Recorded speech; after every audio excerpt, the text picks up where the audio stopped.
can't believe that it has actually been 3 years that I've been doing this, and that is going over all of the things you need to do, or at least the things that I found out that you need to do in your home every 6 months to a year. And it's actually gotten so long, I used to call it filter day, but it's gotten so long I've divided it up into 2 parts. We're going to get started on part 1, and that is all the things outside of your home.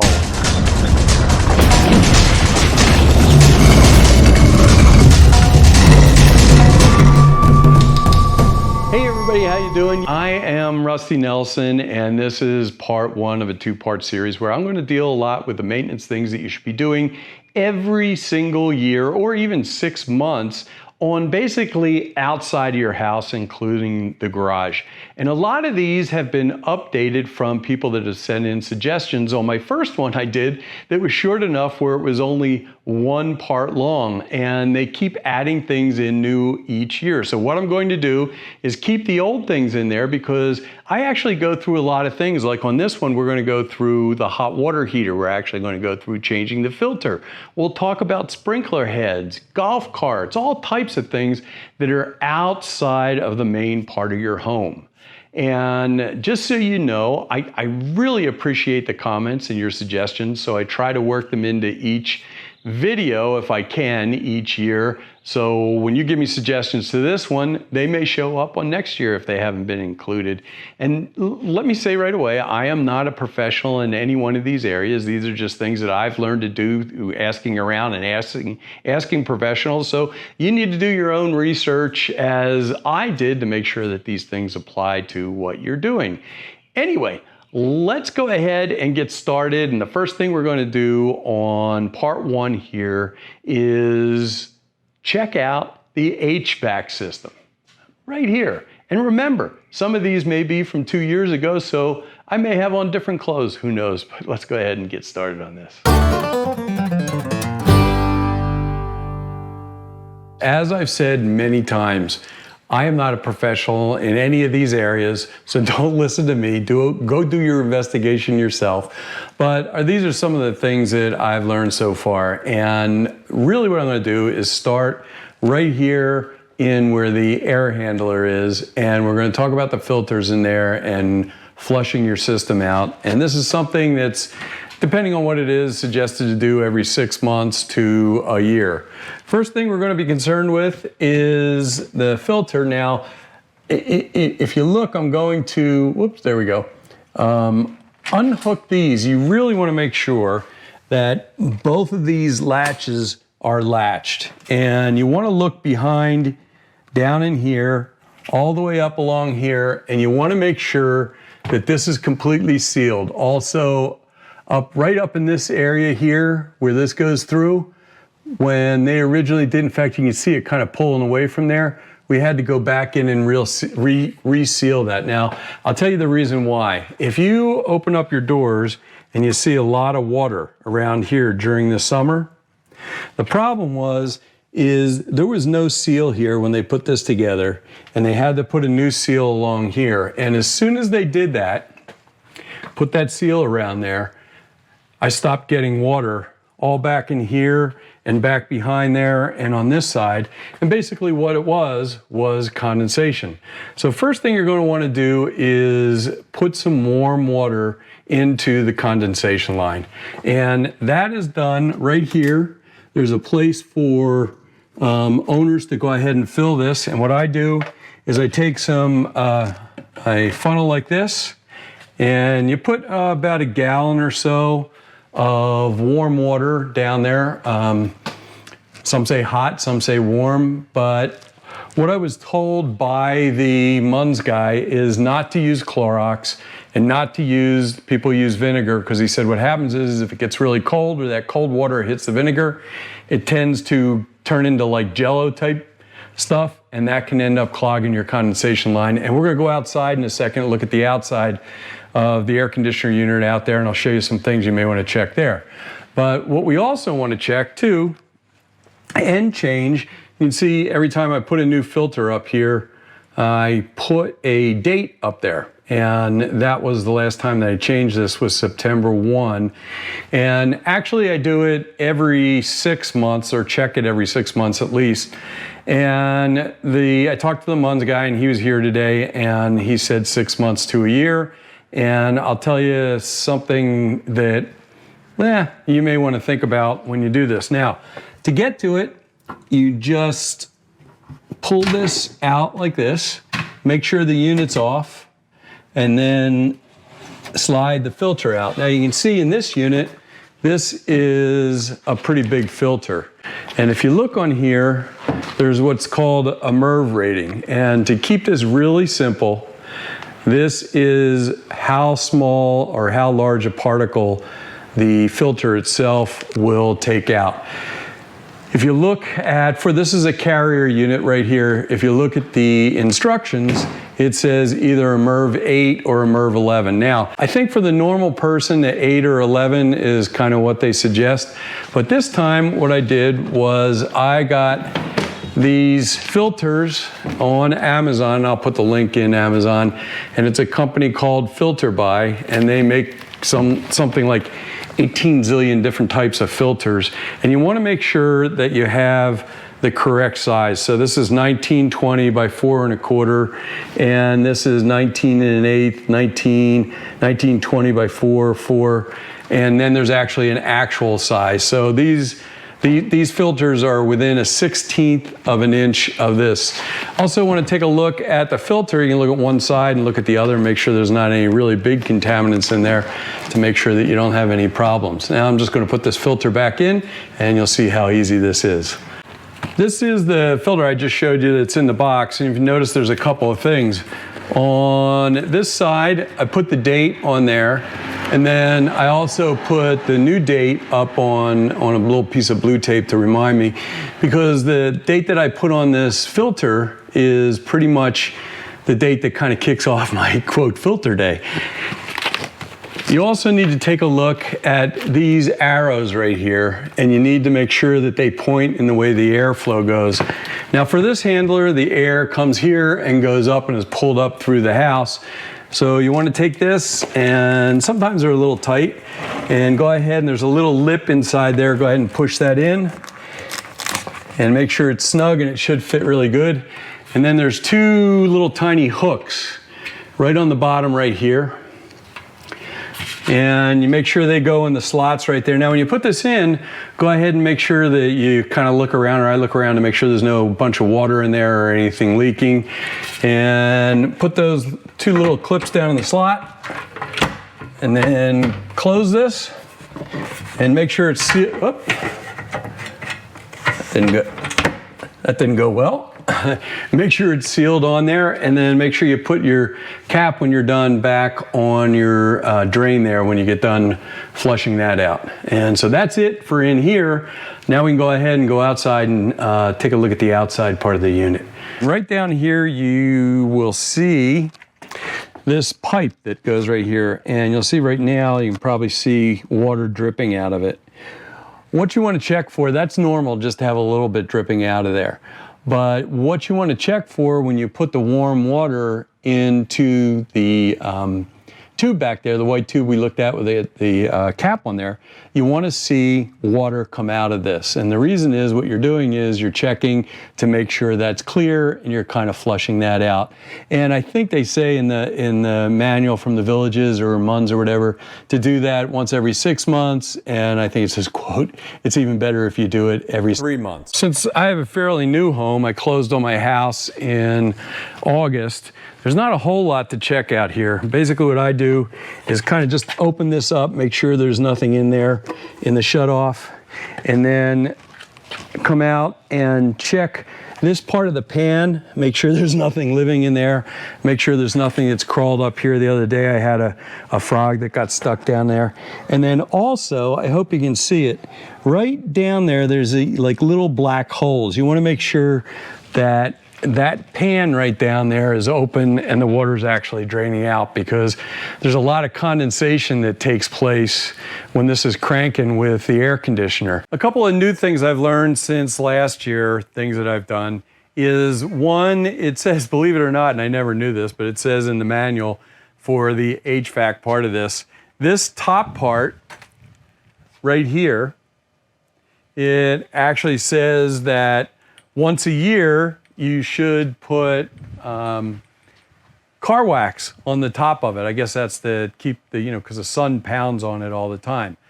The other thing is that after reading and talking to my cousin, who's actually involved in the HVAC business, getting the shade here a little bit, it's kind of hot out there.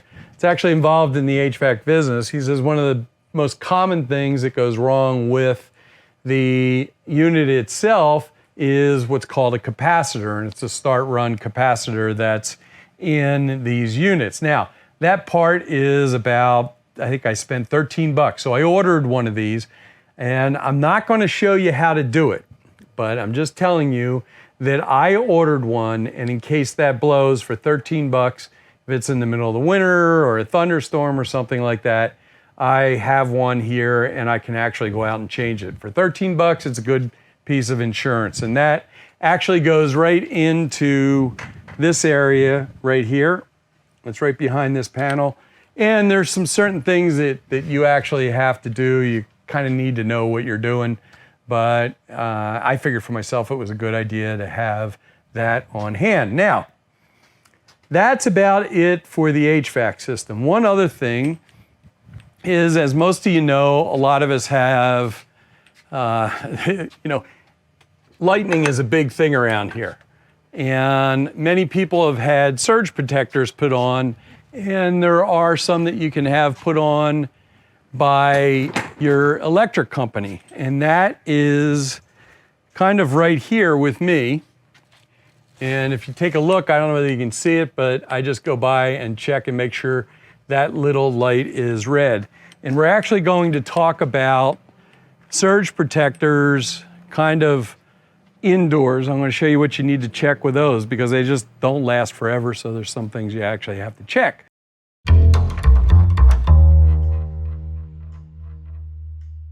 The next thing we're going to talk about is the hot water heater. Now, I did a video on expansion tanks, so if you have a hot water heater, there's certain maintenance things that you have to do. I do not have one here, but I had a friend that had one, and I actually did a video. I will link to it down below that shows you how you need to check your expansion tank, and you may want to reference that. But what I'm going to do is show you the tankless water heaters, and there's two things that this year I need to do, so let's go check that out. This, if you don't know what it is or you don't have one, this is a tankless water heater, and this runs off of gas. So what I'm actually going to do is change the filter, and I'll show you how to do that. And the other thing that I need to do, since it's been 2 years, I'm going to descale it. In other words, I am going to run vinegar through this system, and I will make, down the road, so make sure you're subscribed, I will make a separate video on how to do that. Now, to buy the equipment, you can buy the package. I will put a link down below on Amazon. There's actually a package you can buy with the pump and everything. And there's videos on YouTube, there's a ton of them, for pretty much this exact machine. And you can follow those if you want, or you can actually call somebody to do it. And it should cost you anywhere from, I've seen it as low as 50 bucks by somebody that was doing it for people and they donated the money to charity, up to 100 bucks and maybe 120 bucks if you have one of the big commercial guys do it. But let me show you exactly how I change or inspect the filter in this. And then later on, I will link, when I do the video of the descaling, I will actually put a link down below. The thing is about having somebody else do it, after you do it for the first time, look and see, they say you should do it like every year or so. Take a look and see how much scaling and how dirty the water is, and you're going to be able to tell whether you have to do that every year or maybe every 2 years. I don't run mine a whole lot, so probably every 2 years is going to be just fine, but we'll find out when I do it. Getting a little windy out here. Let's change this filter out. Big reason you want to do this is, especially when you just have a new house, you want to take a look at this thing and see how much sediment's in it or whether it's clogged up. If it's clogged up, obviously it's going to deplete your water pressure going into the house. Two things you want to do. You want to turn the unit off. If you have an indoor unit where it's like inside your garage and it's just plugged into the wall, you can unplug the wall. Or what you can do is you can come over and turn off the unit right here. Right, so that turns the unit off there. And then also I'm just going to come over here, water heater right here, and just turn that off. So we actually turned it off in two different places. Now when we go outside, it's going to look a little complicated, but trust me, this is a really easy thing to do. Let's go back outside. This is the cold water in, and it goes up into the unit. This is the filter we're talking about right here. And then the hot water comes out here. This main one controls the hot water coming out into the house. This big one back here controls the water, the big valve, water going into the hot water heater. These two right here, I'll end up using when it comes time to do descaling, which I'm going to do another video of. Now, one thing that people don't talk about that much, especially being outdoors, I'm not worried about this. You can see I already tested this, but this is a pressure relief valve. And you also have these on water heaters with the tank. So if you have an overpressure, you can see you just pull this up just a little bit, right? And water's going to come out the bottom. So basically, we're just draining that, and especially since it's outdoors, I want to make sure that there's nothing stuck up in there because that really doesn't get used. You want to make sure that can drain. The big thing is you want to make sure you realize that this is plastic. So you got plastic against brass, and nothing gets done very tight because you don't want to crack that off with the plastic in the brass there. What we're going to do, it's pretty simple. You just first turn off the main valve that goes into the unit, right? So you're stopping the water to come in. Then we're going to turn off the water back into the house, and then I am going to hit this. And that just shows we got no pressure in there. What I did the first time I did this was I actually forgot to hit the relief valve to make sure there was no pressure in there. But that's it. And now we're going to take off the little cap in there and take a look at the filter. There's a little plastic strap that's on the back of here that pops off like that.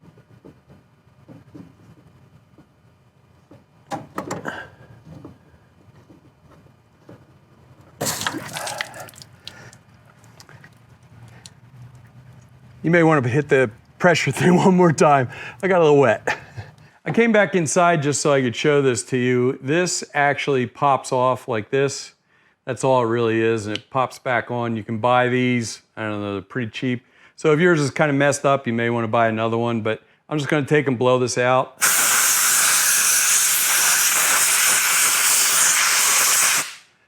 And that's it, ready to go back in. But I'm just gonna replace this and go back in here. Went back and got a little smaller pair of pliers. See whether I can make this work a little easier. Probably turned it a quarter of a turn and that's it. So I'm gonna turn back on the water pressure. Now you wanna do this slow. And the reason I say that is because you just don't want a big rush of water pressure to fire up right into this. And you wanna, I dried this off beforehand just to make sure so we could look at it. Make sure there was no leak. Now what I did was I turned the cold water back on because that's the only thing we turned on. And now I'm going to, we haven't turned on power yet. I'm going to turn on the hot water.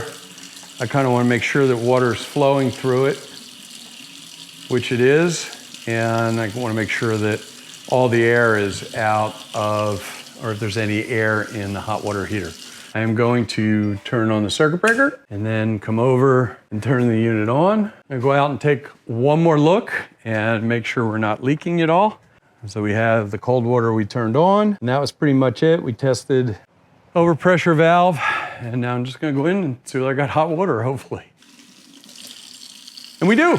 Got nice hot water, and that's cleaned out. Like I said, I'll put a link when I do the descaling. I'll put that down below. Or you can just hire somebody for under $100, I'm sure, and they'll be happy to do it. Let's get on to, let's go out and take a look at the golf cart.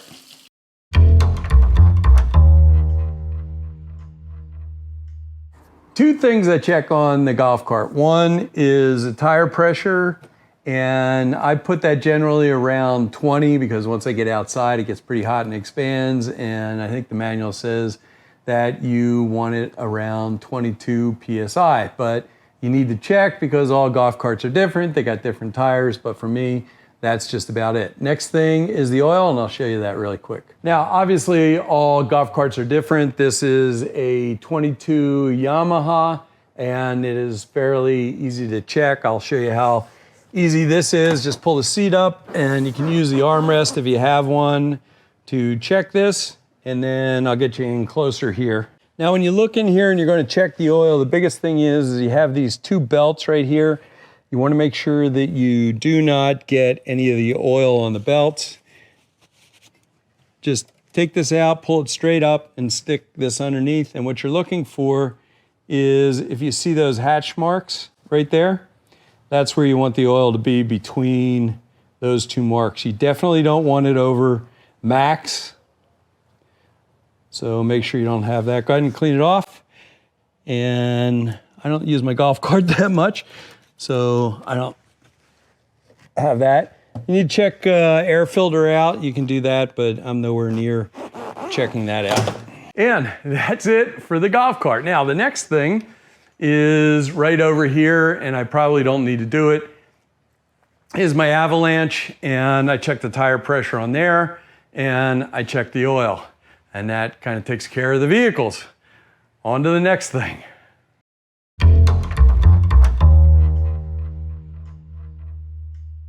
While you're over next to the golf cart, you might as well check your garage doors. Now, if you remember, I did a video on oiling the garage doors, and it's a little bit of a noise, but you want to just make sure there's not a lot of creaking. It should be that quiet. Make sure your chain is not bouncing along there, and that should be about it. I'll put the link down to oiling the garage door down below, but there's a couple of other things that are outside that I generally take a look at, kind of force myself to look at.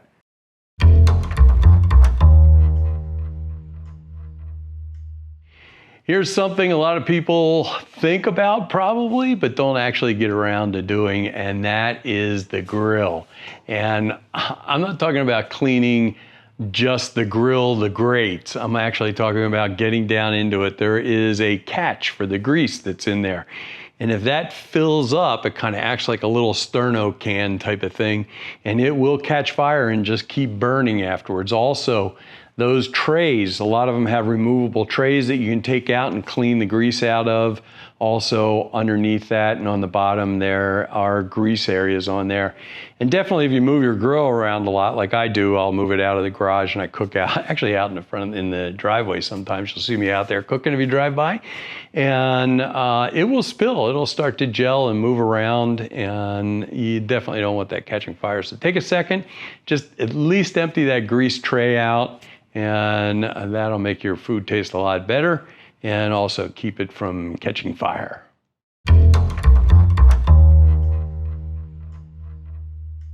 Other things you can look at, and I don't live near a lot of trees and debris, so it's not a big deal to me, but make sure you don't need to clean out your gutters at all. And what I have seen people do, which is kind of cool, you get your phone, instead of climbing up on a ladder, get your phone and put it on a little holder, you know, that has like 5-6 feet. Get them for $10 on Amazon, and then just take it up, take a look at your gutters that way. Also, what I do is, especially since we're going into hurricane season, I'll come back and take a look up on your roof and kind of look along the lines and make sure you don't have any shingles missing. That's kind of important, because right now it's June and we are moving into the rainy season.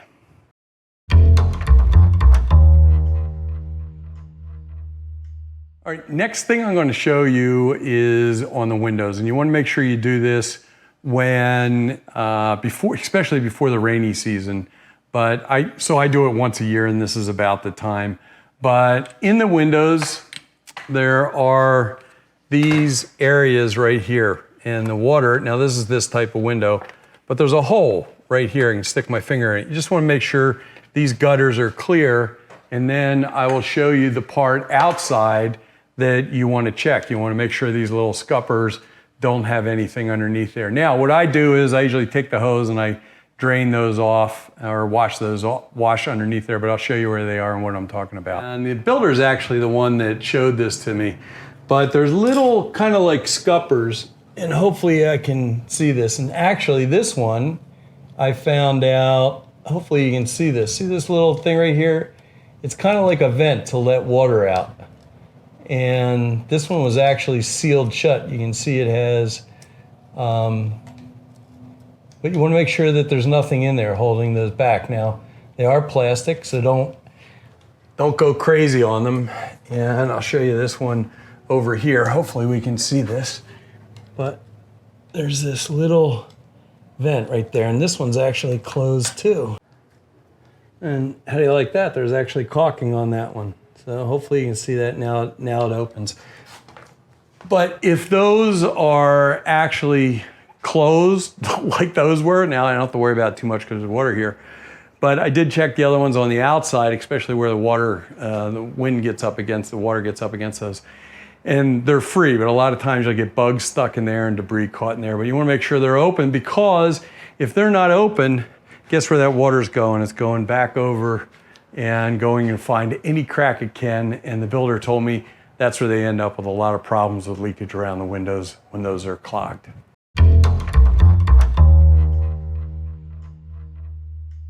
And speaking of water, we're going to do some of the water that we can actually control, and that is the sprinkler system.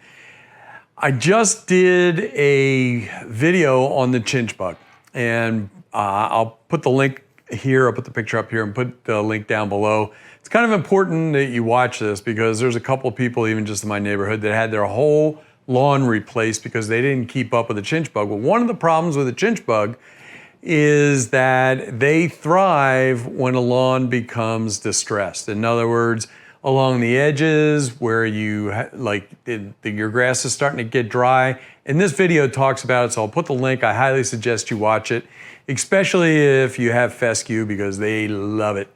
So here we go. We are going to talk about just a couple of things that you can check really quick to work with your sprinklers. Now, I have, as many of the people have, a Hunter system, which is this right here.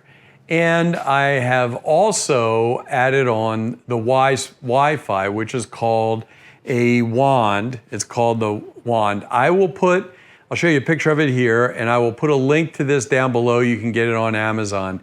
When I purchased it, I purchased it through the installer that was here, and it was pretty cheap. It was 75 bucks. I think it's about 100. They're running about 130 right now. So that's about what they are. But really cool part about this is the app looks something like this, and then this covers each one of my zones. And I am actually able to turn it on and off and also monitor it. So I can go back and see, especially when I'm away for a while, I can see whether it's actually going off. So if there's a problem, I can call one of my neighbors and say, hey, I'm disconnected. Can you go up and set it up? And if this isn't on there, it will actually, it'll let me know. So the big thing with this is, and it'll forecast the weather. Now with this app, it also works with the system and looks at the forecast. So if it looks like it's going to be raining for 5 days, it'll shut the sprinkler system down. So it'll say, we don't need this because tomorrow it's going to rain. So it can save you money, and it's pretty convenient. I like it a lot, and I would definitely recommend it. But what I'm going to show you right now is how to turn it on and off, because what we're going to go do is look at each one of the zones. We're not going to do anything fancy. This is really easy. We're just going to go look at the sprinkler heads and make sure they're working. And when we go in the back, I'll show you how I have 2 different sprinkler heads and I have to have one of those replaced, and I'll show you that really quick, because right after we take a look at the sprinkler heads and what we're looking for, we're going to take a filter out. I'm going to show you how easy that is and kind of wash it out and just take a look at it and flush the system a little bit. So here we go. I'll show you how to turn this on manually, and most of the systems are close to it. But like I said, this is a Hunter system. And here it is right here. And this is the X2, and because it's Wi-Fi, it's saying that it's online.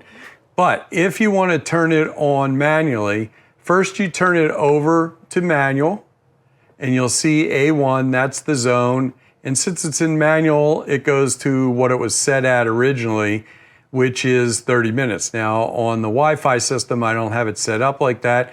I actually run it for 2 10-minute sessions twice a week at 5 and 6 in the morning. And just in case you want to know, everybody should have these, which say what days of the week you're supposed to water and so on and so on. Supposed to water, allowable start time is 4 p.m. The reason is because your neighbor, it won't have everybody watering the lawn at the same time. So remember what we did is we went from run, which is what I was originally in. We went to manual, which kicks off, if you have your Wi-Fi, it also kicks that off. It's going to say 1, right? And if you want to go to the next section, you hit 2 or 3, and then take a look outside, and you'll see that it comes on. Now, there's some certain things that I'm looking for when I'm outside, and I'll show those to you now. It is a little windy out here. I changed over the mic, so hopefully that'll help a little bit. But basically what I'm doing is going through each zone, and I'll try to block the mic a little bit. And I'm just checking to make sure that these look fairly even, right? Which this does. And if you come by each one of these, you can see, oops, getting a little wet. So you figure you might as well get wet here. And just making sure there's a good, even flow coming out of these. And as you can see, there really is. This is really good right here. Now, this is an adjustable head. So if you have to adjust the head, you can just turn this and it widens it, and this brings it back. So you want to make sure that it's covering the proper area. Each one of these is covering the right area. Now, if you look at this one right here, this is not. And I'm going to get soaking wet doing this, but for you guys, I'll do this. And basically what we want to do is just change this and widen it. And if you have to, you can turn this whole thing right here, turn it to the right, and you'll hear some like clicking in there, but that's the way you change them, or way you change the whole thing if it's not an adjustable. Sometimes you have to watch that your bushes don't start to encroach on the sprinklers. So some of these sprinklers may be behind these bushes right here, and you want to make sure that it's kind of like not encroaching on it as your bushes grow. Now let's go in the back. I'll show you the one in back that I have to replace, and I'll show you what the little filter looks like that we want to check. Because if you see an erratic spray in there, you definitely want to check these filters. That's it. Hopefully I didn't get any water on the lens. All right, so we are in the backyard, and I am actually going to use my app to turn on the sprinklers. And now that I'm back here, now, if you people that have, folks that have dogs, you folks that have dogs, people are always asking questions about dogs, and you want to wonder whether this is dog friendly. It is dog friendly, except for when you have neighbors like this that just constantly leave their dogs barking. So you get to listen to it with me for a little while. Anyway, once again, back here, we're checking to make sure that all of the areas are covered. And as I go through here, you can see there's an area that's a little lighter right there. So it's actually not in the best of shape. It's okay, but not the best of shape. But the problem is, for some reason, when they installed this, they put this type of sprinkler head in here. Now, this covers really well, but unfortunately, it doesn't have the same rate as these other sprinkler heads over here. And so what I need to do is just change the head, and this one will inspect the filter. Now, the difference in the filters are, you'll see in a second, that this is actually connected to the sprinkler head itself on this one, but the new ones, they're actually separate, like this. And that's what we want to check. I'm going to show you something else. That's this tool right here that I have. You don't have to have one of these tools. Some people say you can use vice grips. The problem with the vice grips is if you put those on too tight and they grasp really hard around the pipe that comes up out of the pop-up sprinkler heads and you damage the side of that, then it tends to scuff up the seals around the edge and they start leaking. But let's get a little closer to this one. And first I'll show you what we're going to do is just take this clamp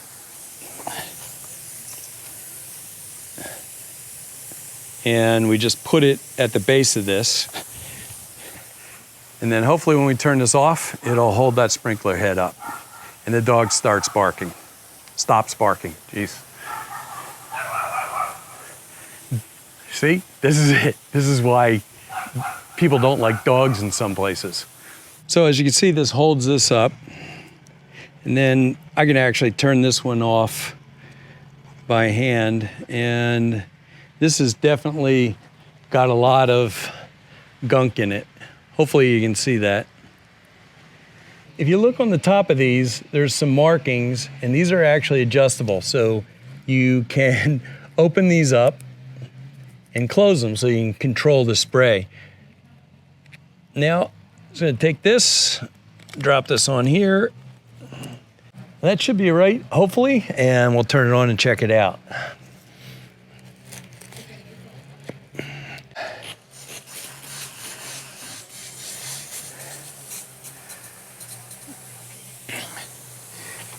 Perfect. Now, if once this is set, if you need to adjust it to the right, just take it and spin it a little bit, and that's fine. And as you can see, these are adjustable, so you can control exactly where they're aimed.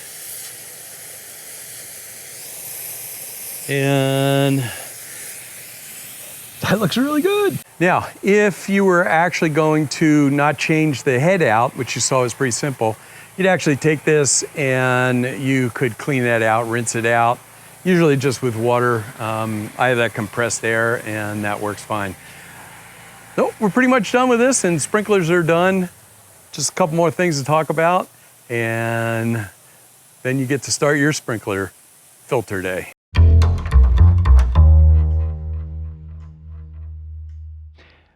A lot of people will never think of what I'm going to show you right here. And if you have surge protectors and you've been working with grounding type stuff, you definitely want to check this, but check this out. Right here, you'll see these wires come out, and those are actually grounding wires. So this is grounding your gas line. That's what I have right here. So that's what that's for. And then if you come over here, this bucket right here, I'll bet you wondered what that was for. And most people right here in the villages have them. But you'll see a grounding wire comes out right here and goes right up underneath this bucket right here. And you want to make sure these are connected tight or connected at all. A lot of times, if work has been done around the house or done in the garden area, these get knocked loose, or painters come in and paint over them and kind of disconnect. You want to make sure you have a good ground. If you're not sure, you want to call an electrician on that one, but something that needs to be checked every once in a while. That was certainly a long list of items, but I hope it gave you a good idea of the things you have to do. And remember, this is just part one of a two-part series. And I really appreciate the comments that you guys gave me after the one last year, because I got to add them in this year. Make sure you're subscribed for part two. Also, remember that you can go ahead and scroll through the bottom and the chapters will come up, or if you're on your desktop or PC or whatever, you can go ahead and look at the chapters in the discussion down below and you'll be able to do that. Also, at the very end of this, I will just put up a still shot of a list of the things that I covered so you can take a picture of it on your phone and make a list of it. Anyway, thanks a lot for subscribing. Thanks for stopping in. And as always, I'll be really happy to see you down here in the villages, or if not, I'll see you back here on YouTube. Have a wonderful day.